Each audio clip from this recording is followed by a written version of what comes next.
Chairman পদপ্রার্থী হিসাবে আসলে বিগত দিনে মুক্তাগাছা এরকম প্রচারণা কেউই করে নাই।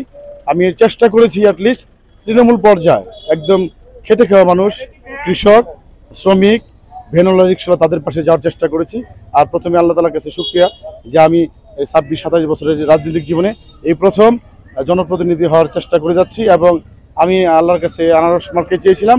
আপনারা জানেন যে মুক্তাগাছা এবং মধুপুর এখানে আনারসের জন্য বাংলাদেশ সবচেয়ে বিখ্যাত এবং এই আনারস মার্কে বিগত দিনে বিপুল ভোটে জয় হয়েছে এবং আমি আশা করি যে আগামী দিনগুলোতে এই যে রিক্সাওয়ালা, ভ্যানওয়ালা, সাধারণ মানুষের সাথে এই আনারস মার্কা ভোটের মাধ্যমে বিশাল বিজয় করে ইনশাল্লাহ আমি তাদের পাশে থাকবো এবং আমার নির্বাচনী ইশতেহারে হচ্ছে যে আমি 4টা ওয়াদা করেছি। এক নম্বর হচ্ছে যে ইনশাল্লাহ যতদিন বেঁচে আছি আল্লাহ তাআলা যদি আমাকে কবুল করে ইনশাল্লাহ আমি হক প্রতিষ্ঠা করব, হক মারবো না, অন্যকে মারতে দেবো না ইনশাল্লাহ, এবং শতভাগ হক আদায় করব। 2 নম্বর হচ্ছে যে মুনাফিকি করবো না, এটা আমার ওয়াদা, এখন পর্যন্ত কোনোদিন করি নাই, ভবিষ্যতে করবো না ইনশাল্লাহ। আরেকটা হচ্ছে যে আপনার খেটে খাওয়া মানুষ যাদের বুটে আজকে পার্লামেন্ট মেম্বার হয়, উপজেলা চেয়ারম্যান হয় এবং জনপ্রতিনিধি হয় বিভিন্ন জায়গায়, আমি কথা দিলাম তারা সবসময় নিগৃহীত থাকে।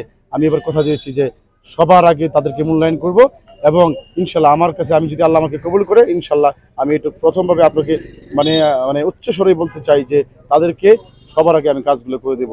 আর 4 নম্বর হচ্ছে যেটা মানুষ অত্যন্তভাবে আরেকটা জায়গায় খুব নিগৃহীত হয় যে জনপ্রতিনিধি হওয়ার পরে এবং মানুষের ধারে ধারে ঘুরে ঘুরে অন্যের মাধ্যমে যেতে হয়। একদম পরিষ্কার ক্লিয়ার, একদম একদম ফকির থেকে শুরু করে একদম একটা রিক্সাওয়ালা থেকে শুরু করে ভ্যানওয়ালা থেকে শুরু করে প্রত্যেকেই সরাসরি আমার সাথে দেখা করবে।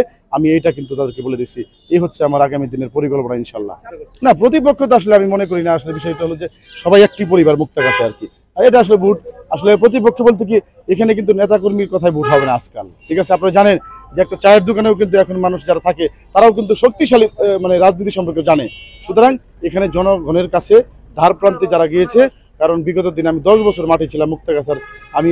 আপনি খোঁজ নিয়ে দেখবেন আমি করোনাকালীন সময় 20,000 মানুষকে কম্বল বিতরণ, আমি 1 লক্ষ মাস্ক বিতরণ, শত শত মসজিদ মাদ্রাসা সাহায্য করেছি, আমি 20,000 কম্বল বিতরণ করেছি, আমার ক্ষুদ্র প্রয়াস থেকে হক আদায় করার চেষ্টা করেছি। এই যে কাজগুলো, এই কাজগুলোর মাধ্যমে কিন্তু আমি সাধারণ জনগণের কাছে গিয়েছি। সুতরাং আমি মনে করি এই জনগণের হলো মূল শক্তি এবং জনগণের ভোট রায় যদি হয় তাহলে বিপুল ভোটে জয়যুক্ত হব। সেখানে নেতাকর্মীরা তো থাকবেই, কিন্তু তার চেয়েও আমি বেশি মনে করি যে সাধারণ জনগণ।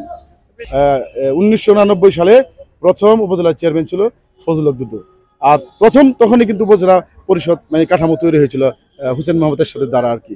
ঠিক তখন মানে আমার আমার আমার আমার আমার আমার আব্বার যে বাবা, তার আমার দাদার আপন ভাই ছিলেন হলো ফজলুল হক দুদুর বাবা।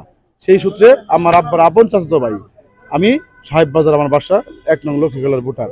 এবং উনি যে সৎ রাজনীতিবিদ ছিল, আসলে উনার যে যোগ্যতা, আসলে তার ধারে কাছে আমরা যেতে কেউ পারবো না। কারণ উনি যেই সময় রাজনীতি করেছে, যে ত্যাগ করেছে, এটা আপনি বিশাল, আপনি চিন্তাই করতে পারবেন না।